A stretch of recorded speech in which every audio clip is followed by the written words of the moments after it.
Deus. Você que está com a sua Bíblia aí rapidinho. Agora no Evangelho segundo escreveu Marcos, capítulo 9. Vamos ler alguns versículos. Capítulo 9, verso 14. Lemos o 15, o 16, assim subsequente. Agradecer a Deus pela oportunidade de estar convosco novamente. É uma honra, um prazer estar no encerramento desta campanha que a gente iniciou. Agora a gente está contribuindo com essa encerração. O desejo é o mesmo da primeira vez, que o Senhor fale no seu coração, fale na sua alma, que não seja mais um culto, não seja em vão a sua vida aqui. Eu creio que, como Ele não falta culto, eu creio que Ele está presente conosco. Estou extremamente cansado. Foi até muito tempo que foi me dado hoje para começar, mas a gente vai falar o que Deus colocou no meu coração. Desde já também Deus possa abençoar a igreja, ao anjo, ao pastor, a sua parola, Deus possa abençoar os ministros que estão voltando, Deus possa abençoar vocês. Vamos ao texto, Marcos, capítulo 9, verso 14. O texto da minha Bíblia é diferente, mas a história, o contexto é a mesma. Verso 14: ele aproximou-se dos seus discípulos, viu ao redor dele uma grande multidão, os escribas interrogando. Imediatamente toda a multidão, vendo-o, ficou grandemente surpreendida, correndo para ele o saudaram. E ele perguntou aos escribas: o que interrogas com ele? E um da multidão respondendo disse: mestre, eu trouxe meu filho que tem um espírito mudo. Esse, aonde quer que eu ponho, derruba-o, ou ele se derruba, e ele espuma, arranja os seus dentes, vai defiando. E eu disse aos teus discípulos que expulsassem, porém eles não conseguiram. E ele respondendo lhe disse: ó geração sem fé, até quando eu vou estar convosco? Até quando vos suportarei? Trazei o menino até mim. Verso de número 22. Muitas das vezes isto tem lançado um fogo dentro da água para destruir a vida do menino. Mas se o Senhor puder fazer alguma coisa, tenha compaixão de nós e nos ajude. E Jesus disse: se tu crê, todas as coisas são possíveis àquele que crê. E imediatamente o pai do menino gritou e disse em lágrimas: Senhor, eu creio, ajude-me na minha falta de fé. E você torne o seu assento louvando e glorificando aquele que vive e vive para Deus. Estou debaixo da bênção dos meus líderes, dos meus pastores, sabe que eu estou aqui. Minha esposa não pode vir mais uma vez devido à correria, tem sido muito intensa na minha vida, na nossa vida. É estudo bíblico, é aula, é isso, é seminário, é pregação. A louvado seja o Senhor, o nome dele tem sido glorificado sobre nossas vidas. Encerramento da campanha, iniciei pregando em cima do tema, e eu e a minha família não iremos para o inferno, é isso, né? Então, por já ter pregado em cima do tema, né? Dá até para espremer, para sair mais alguma coisa do tema, mas orando a Deus, Deus colocar essa mensagem no meu coração.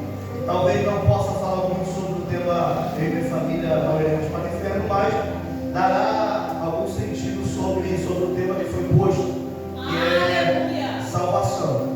Bom, o texto que a gente leu é uma história conhecida como muito mais desconhecida por outros.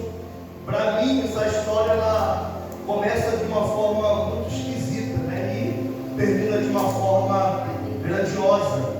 E é sobre isso que eu quero um pouco ministrar o nosso coração. No Evangelho de Marcos, um menino chamado Marcos, ele escreve o seu Evangelho para os romanos, né? Apresentando Jesus como um servo fiel, aquele que veio, serviu a humanidade, foi semelhante ao homem, foi semelhante a todos nós e entregou a salvação. O menino João Marcos, ele era um jovem muito novo, né? Por ser filho de uma das Marias de Jerusalém, ele era um menino muito novo. Talvez ele tinha um dom da escrita, só que ele não viveu como discípulo, né?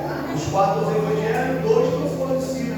Lucas, Marcos. Marcos só era um menino e ele decidiu se dedicar a sua vida ao cristianismo em Roma, conhecendo Jesus, pregando a salvação. E quem foi o suposto escritor do livro de Marcos foi Pedro. Pedro não tinha o dom da escrita. Deus colocou o menino João Marcos perto de Pedro, e Pedro então conta as histórias que viveu com Cristo. Esse menino escreve as histórias e corre para Roma para apresentar as maravilhas desse Salvador, Jesus Cristo. Ele, ao correr para Roma, então ele anuncia Jesus. Por isso que as histórias dos evangelhos são muitas parecidas, né? Às vezes você lê em Marcos, está lá em Mateus, lê em Mateus, está lá em Marcos. São histórias que têm semelhanças, só que cada um conta da sua linguagem, trazendo para a sua linguagem muita coisa vai mudar. Exatamente, que a Bíblia não tem erros, mas por ser traduzida ao latim, do latim vem português, através do padre João Ferreira de Almeida, ele troca algumas coisas, né? Então, cada um passa Jesus da forma que aconteceu, só que acrescenta algumas coisas. E o menino João Marcos, ele dedica-se a sua vida a anunciar Jesus para quem não servia a Cristo, né? Porque ter Jesus dentro de nós não é suficiente, né? A gente também tem que ter a alegria de transmitir esse Jesus para a vida de alguém, porque o papel de gerar outras ovelhas foi deixado na mão de nós que somos ovelhas. O pastor não é a ovelha, o pastor é o líder, e a obrigação de gerar outras ovelhas é da própria ovelha. O pastor tem a sua obrigação de zelar, cuidar, direcionar a ovelha. Enfim, no texto que a gente leu, na história que a gente leu, Marcos narra que ao início do ministério de Jesus, que ele começa a ministrar curas, milagres, salvando pessoas, restaurando vidas, ele tinha alguns momentos que ele repousava na sua casa, ele descansava dessa correria que ele vivia, levando mais boas novas, anunciando o reino de Deus. E se a gente ler o capítulo 8 de Marcos, que é um capítulo que antecede o que a gente tomou como tema, Jesus então já estava repousando na sua casa, provavelmente na vila de Naum, cidade chamada Cafarnaum, onde ele também fez moradia. Ele está repousando. Depois de 12 dias desse descanso, Jesus volta a Jerusalém. E quando ele volta a Jerusalém, ele volta ministrando curas, ministrando o reino de Deus. E é aqui que começa a mensagem, porque depois de Jesus ministrar 7 curas, 7 milagres, ele sobe a um monte, que nesse momento que ele está subindo, esse monte não tinha nome no momento. Depois do que aconteceu em cima dele, o monte foi apelidado como o monte da transfiguração, onde Jesus é transfigurado em glória, aparece Elias e Moisés de um lado. Não dá para explicar isso com 30 minutos, porque é muito complexo de entender. Só que o que importa é o que está acontecendo. Jesus opera de milagre, sobe ao monte para orar, conversar com o seu Deus em particular, conversar com o seu Pai. E quando ele sobe, dá os seus 12 discípulos seguindo ele. Ao chegar ao pé do monte, ou seja, na entrada do monte. Quem é que já subiu o monte? Quem é que subiu o monte? Aleluia! Quase todo mundo já subiu o monte, né? O pé do monte é quando a gente está para subir nele, é a entrada do monte. Então Jesus deixa os seus 12 discípulos ao pé do monte, pega somente 3, Pedro, Tiago e João, e sobe esse monte. Quando Jesus sobe esse monte, em cima do monte, Jesus se transfigura em glória. Essa glória que ele se transfigura é a mesma glória que a gente vai ver ele quando ele estiver no dia do juízo final, recebendo os eleitos na salvação. É esse corpo glorificado que ele vai dar. Os únicos que tiveram esse privilégio foram Pedro, Tiago e João, de ver o Cristo em glória, transfigurado em glória. Se a gente parar para pensar e analisar, tentar um pouquinho pensar sobre isso,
para mim, o melhor prazer que tem hoje é poder cultuar ao Senhor, é poder glorificar a Ele, é poder exaltar. Se você perdeu a alegria dessa graça, faça como Davi fez. Salmos de número 51, após Davi cometeu o pecado do Betseba e o profeta Natan ir na sua casa revelar o que estava escondido, ele chora, se arrepende, e nessa oração que ele faz no Salmo de número 51, ele pede para o Senhor: Senhor, restaura de novo a alegria da sua salvação. Ou seja, Davi está pedindo: Senhor, restaura de novo a alegria de sentir a sua presença. O vergonhoso é vir para a igreja e não sentir a presença dele. Veio é a gente vir e sair da mesma forma que a gente entrou. Às vezes na nossa caminhada, Alex, é necessário a gente abrir a boca e falar: Senhor, restaura de novo a sensibilidade na minha alma. Restaura. Não existe culto ruim, existe uma entrega ruim na proporção que eu entrego para Deus. Seguro glória, seguro glória. Eu não sei, irmãos, mas é tão bom sentir a presença de Jesus. É tão bom chegar num culto como esse, arrastado, quebrado, desanimado. Nem para cá você queria vir, porque o cansaço estava grande, e você sai daqui com uma força que você não consegue explicar. Não abra mão de sentir a presença do Senhor. Então, aleluia. Que todo culto para você seja um culto maravilhoso. Todo culto para você, eu profetizo na tua vida, que todo culto para você seja noite e você se encontrar com o Espírito Santo de Deus, porque ele não falta culto. Mateus falta, mas ele não falta. Mateus falha, mas ele não falha. Pedro está valorizando essa presença. Pedro está valorizando essa graça, dando devido lugar a ele. Por isso tem gente que vive mais feliz do que outras na igreja. Não é assim? Às vezes você conhece um irmão que está numa pior, está numa brava, se arrastando, mas está com um sorriso no rosto. Todo culto está adorando o Senhor. Uma alegria que a gente não consegue explicar, sem ser algo fingido. Sabe o que é isso? Pessoas que valorizam a presença que tem. Pessoas que não abrem mão de forma nenhuma de sair de um culto como esse, sem antes sentir a presença. Pedro olha e fala: Senhor, fazemos para nós uma cabana para que a gente fique aqui e more. Só que, aí o crente tem que se preocupar.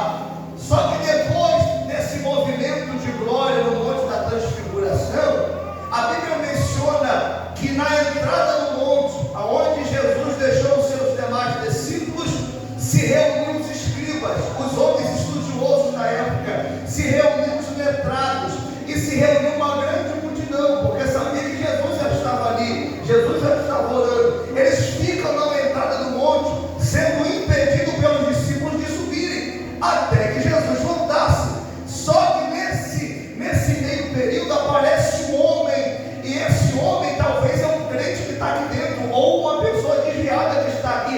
Esse homem está desesperado, ele está com um filho que desde seu nascimento ele é atormentado por um espírito maligno, e quem não sabe o que está acontecendo, o filho dele tinha compulsões, ele era compulsivo. Só que além da compulsividade que trava a língua e a pessoa começa a espumar pela boca, ele se lançava no fogo. Aonde ele via o fogo, ele se lançava, demônio por ir. Aonde ele via uma árvore, ele se jogava para se matar. Mas Deus tinha uma promessa na vida daquele menino. Deus tinha uma promessa na vida daquele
ao ver dele, o cenário muda. O cenário de desespero, de afronta, de apontamento, de alguém que ainda não tem fé, que eram seguidores de Cristo, discípulos, um cenário de glória e um cenário de crise embaixo. Isso que o crente às vezes não consegue entender. Tem culto que você está naquele mistério, está voando do querubim, subindo até os portões celestiais, mas às vezes você sai desse culto de muita glória, chega em casa, entra num cenário de crise, um desespero, uma bateção de boca, uma acusação, você começa a brigar, começa a ventar, começa a acontecer, porque todo crente que recebe poder, ele não recebe poder para ficar parado, e todo poder incomoda quem não está entendendo ele.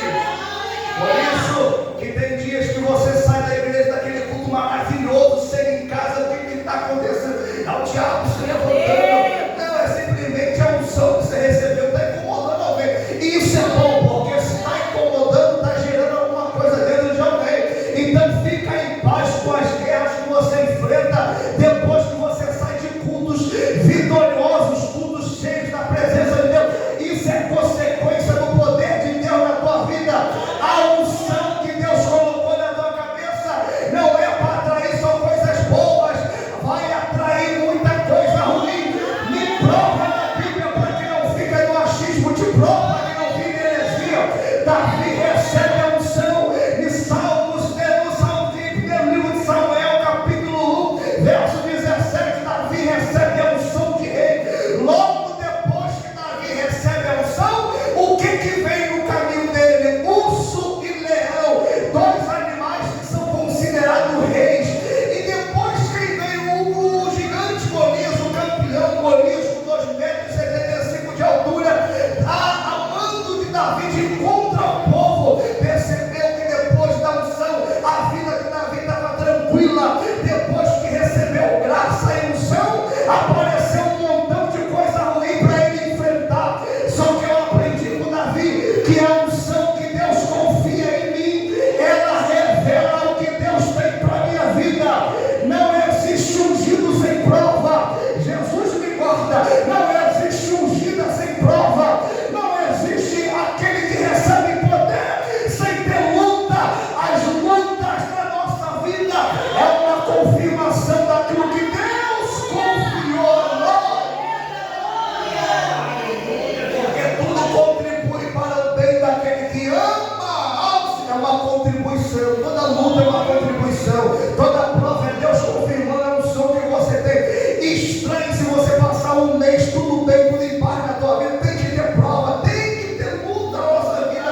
No mesmo cenário de glória está se formando embaixo um cenário de crise. E isso aqui mexe muito comigo, pastor Elton, porque no mesmo cenário, Jesus está num cenário glorioso, mas ele sente que tem alguma coisa acontecendo ao pé do monte, tem um alvoroço acontecendo ao pé do monte. O mesmo Jesus, se você não pegar isso aqui, tu não pega mais nada na mensagem. O mesmo Jesus que estava num cenário de glória, com os irmãos marchando no poder, dando lugar, falando em línguas estranhas, é o mesmo que faz questão de descer para estar também com os teus servos no cenário de crise. Eu libero isso para a tua vida, porque o som atrapalhou de você pegar e glorificar sobre esta palavra. O mesmo Cristo que estará com você em dias bons, também estará com você em tempos de crise.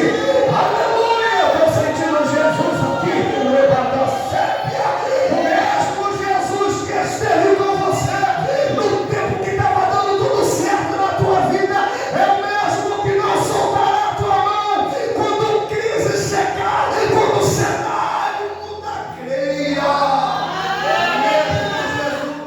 Não soltará a tua mão nunca. Mas que eu estou passando, você não sabe, ele não soltou a tua mão. Mas o que eu estou vivendo, você não sabe, ele não soltou a sua mão. E a Bíblia é bem feliz em dizer sobre o homem chamado Jó: perdeu tudo, sofreu o que talvez nenhum ser humano suportaria sofrer, mas Deus jamais abandonou Jó. Deus jamais abandonou Jó. E outra, o cenário de crise que eu vivo hoje é para Deus se revelar para mim, porque não é assim.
Pega na mão, eu sei que tá, porque eu também queria dormir.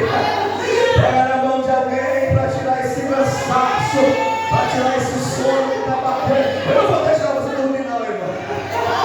Pega na mão de alguém, aleluia. Pega na mão de Ricardo, pega na mão de Ricardo. Eu sei que é chato, mas às vezes serve para a vida de Jesus. Está aqui. Eu sei que é chato, mas às vezes serve para a vida de alguém. Diga para essa pessoa com muito carinho que está do teu lado, Jesus. Diga, Jesus está usando o teu momento difícil para se revelar para vós. Prova não é para tirar crente da igreja, prova é para aproximar Deus com o crente de Deus.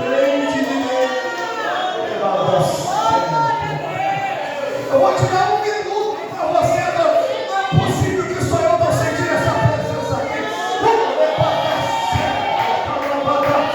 Jesus na minha. Satanás perdeu mais uma guerra, porque pensou que esse culto seria só mais um dia. Mas que bom que o grandão da Galileia decidiu visitar a gente na reta. Aleluia! 1 minuto de adoração ao seu Deus aí, a gente continua.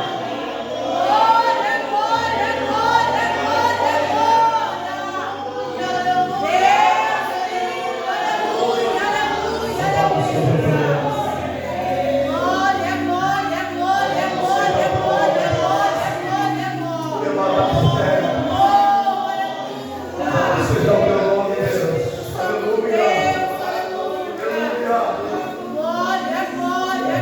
Jesus permitiu que a crise acontecesse no pé do monte para Jesus se revelar.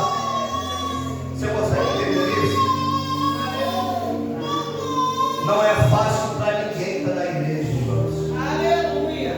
Só eu, só você e Deus sabe as guerras que a gente enfrenta para estar de pé. Quantas e quantas lutas enfrentadas. Mas isso também é um momento que Deus pode se revelar para a gente. Os momentos que eu mais vi Deus na minha vida foram meus momentos de crises. A minha esposa, você pode falar um pouco disso? A minha esposa teve 8 perdas seguidas. Eu fui em 8 enterros seguidos. A minha esposa, um mês após o outro. Primeiro ela perdeu a tia que era uma mãe para ela. Só Deus e ela sabe, a gente sabe a guerra que a gente enfrentou. 3 meses, Deus me colheu o avô que ela tanto amava. Passou mais um mês, morreu o irmão dela, mais velho. Tudo após o outro. E a gente lá fazendo enterro, não tinha nem mais lágrima. Ela não tinha nem mais força para estar lá. Outras às vezes ela desmaiava, eu tinha que pegar no braço, colocar dentro do carro e ir para casa. E ela dava umas crises que ela não conseguia acordar, ficava só falando o nome da pessoa que estava sendo enterrada. Passou mais 2 meses, se não me engano foi o tio dela também que faleceu. Logo depois, eu estava na Águas do Rio, se não me engano, nesse período, e a mãe dela foi para o hospital, estava com HIV muito avançado, estava comendo o corpo dela. Minha sogra era forte, ficou seca. Minha esposa ficou 2 meses no hospital com ela, cuidando, ia voltar, não tinha mais jeito, não tinha mais força. Eu me lembro que foi um sábado que eu fui fazer um 5%. O médico liberou a minha sogra na sexta. A minha esposa dormiu com ela. Foi um adeus que minha sogra deu. A minha esposa dormiu com ela no braço. A esposa falou que a minha sogra, como uma criança, dormiu no braço dela. E as duas dormiram. Quando era por torno de 10 horas da manhã, minha esposa me liga falando: filho, a minha mãe morreu nos meus braços, está gelada. Não consigo mais, chorando. Eu falei: calma, que eu estou correndo para ir, mas não fiz nada, eu fui para lá. Foram percas seguintes. E hoje eu olho para minha esposa, vejo ela de pé, com mãe, cuidando de departamento, com um sorriso no rosto, cuidando da igreja, ajudando pessoas, abraçando todo mundo. Mas foi o momento que eu mais vi Deus na minha vida. Foi o momento que eu mais vi Deus segurar a mão da minha esposa, segurar a mão da minha casa.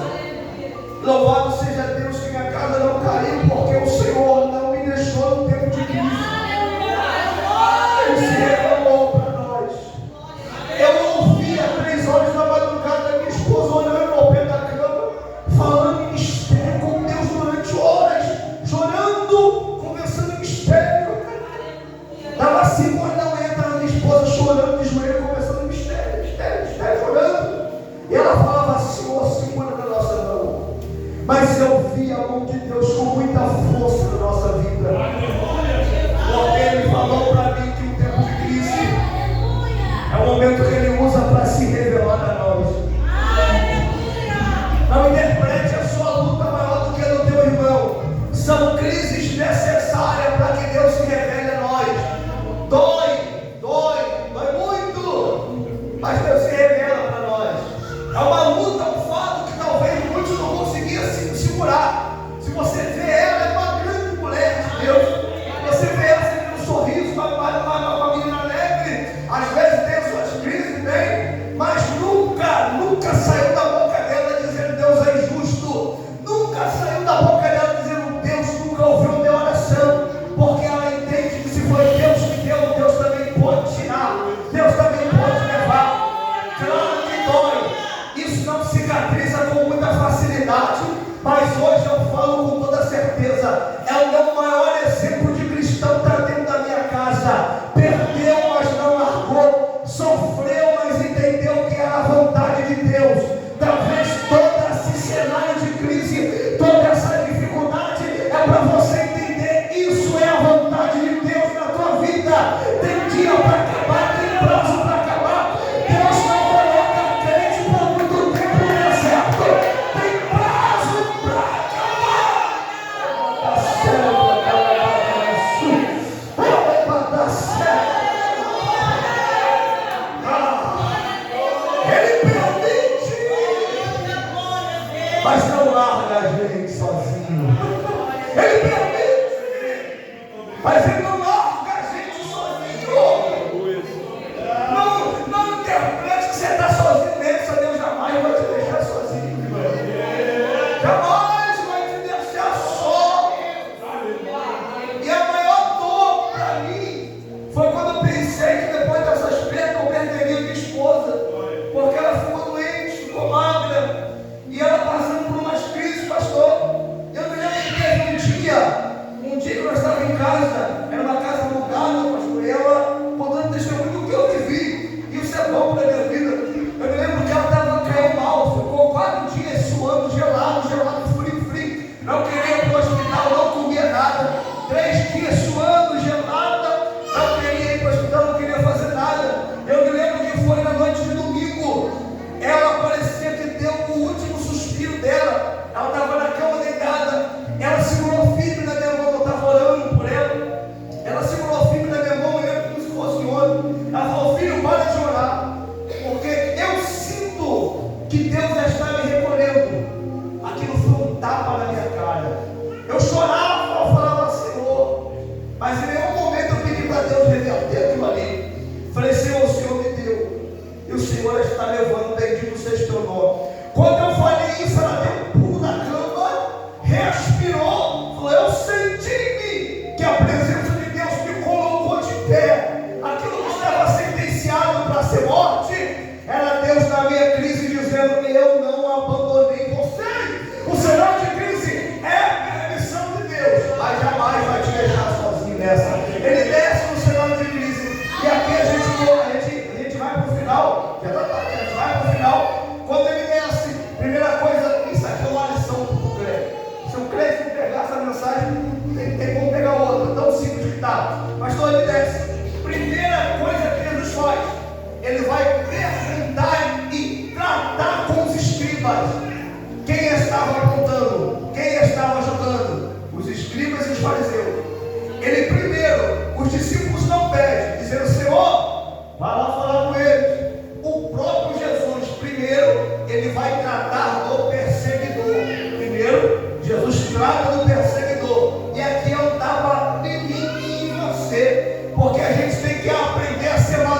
um pai desesperado, alguém que está tentando o último recurso possível para ver a situação da sua casa melhorar. Senhor, trouxe os teus discípulos não conseguiram fazer nada, mas se o Senhor puder, ajude-me. Jesus pergunta desde quando ele estava assim, e aqui a gente conclui, aqui a gente encerra. E Jesus pergunta desde quando, ele fala desde a sua juventude, desde quando ele era pequeno, isso está acontecendo comigo. Jesus olha para aquele homem e fala: traz o menino até mim. Quem está perguntando aqui é o dono do universo. Quem está mandando trazer o problema até ele é o dono da cura, é o dono da solução, é o dono do milagre. É aquele que é o ômega, aquele que é o onipotente, aquele que é o princípio, aquele que é o meio, o fim, aquele que é, aquele que foi, aquele que sempre será, que antes que houvesse dia, ele já era, e operando ele, quem pedirá? Quem está pedindo aqui não é o pastor, quem está pedindo não é o evangelista Mateus Augusto, quem está mandando trazer até as mãos dele é o próprio milagre encarnado. Vai um conselho para você: traz até as mãos de Jesus que ele resolve. Traz até as mãos de... Às vezes está todo mundo sabendo o teu problema, menos o Deus que você serve. Traz! Você leva para o pastor, leva para a pastora, mas já apresentou a causa a Deus? Já apresentou a causa? Olha para mim aqui, por favor. Não é errado a gente orar por vocês, é bíblico, a gente deve orar sim.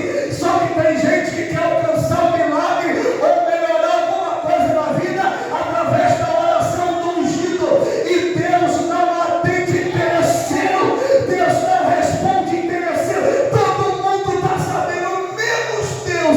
Jesus olha para o pai e fala: traz o problema, entrega na minha mão que eu vou resolver.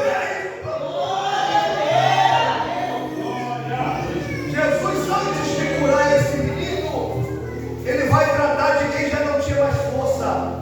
Isso aqui vai para você, crente, que lutou tanto por alguém ou que está lutando. Jesus olha para aquele homem cansado, já remou bastante, já orou muito. Quem aqui dentre nós, eu quero que você levante as suas mãos, que já ouviu alguém orar tanto por você, pela sua vida, uma mãe, uma avó, alguém que tirou força que da onde não tinha, orando por você, pelejando por você. Só que tem momentos que quem ora muito por alguém também se cansa, e às vezes a gente está buscando tanto por uma causa e a gente acaba se esquecendo da nossa fé, da nossa vida. Tem gente que se desgasta tanto e se esquece de si próprio. A oração já não é mais a mesma, não tem mais força para caminhar, não tem mais força para ir. Por quê? Lutou tanto por alguém e esse alguém ainda não reconheceu o Senhor, acabou se cansando. E Jesus enxerga o cansaço nesse homem, e com a boca dele, Jesus não perguntou se ele estava cansado, Jesus esperou uma reação dele. É por isso que pegue isso para o teu coração. Se nessa mensagem toda você não pegou nada, pegue pelo menos isso para você. Deus está pronto para fazer tudo de novo, mas Ele está esperando uma reação sua. Eu vou repetir isso aqui bem baixinho e bem pausadamente para você entender. Deus está pronto para fazer tudo de novo. Deus está pronto para mudar a tua vida, mudar a tua história. Ele está esperando uma reação sua. Deus não vai forçar você. Ele quer uma reação do seu coração para Ele fazer. A vida que eu vivia passava longe dessa vida que eu tenho hoje. Jesus me deu tudo que eu nunca pensei em ter lá fora. Família, casa, trabalho, amigos, condições financeiras para fazer um sonho ser realizado. Mas Ele esperou uma reação minha. Deus quer fazer, mas Ele quer uma reação. Reaja, peça ajuda a Ele, fala: Senhor, eu quero mudar, eu não quero viver mais essa vida que eu vivo não, humilhada, desprezada, vista como um objeto para os homens. Senhor, eu quero se tornar uma pessoa boa, eu quero que o Senhor mude essa situação da minha vida. Ele está esperando você reagir, porque Ele está pronto para fazer de novo e de novo, e quantas vezes for preciso.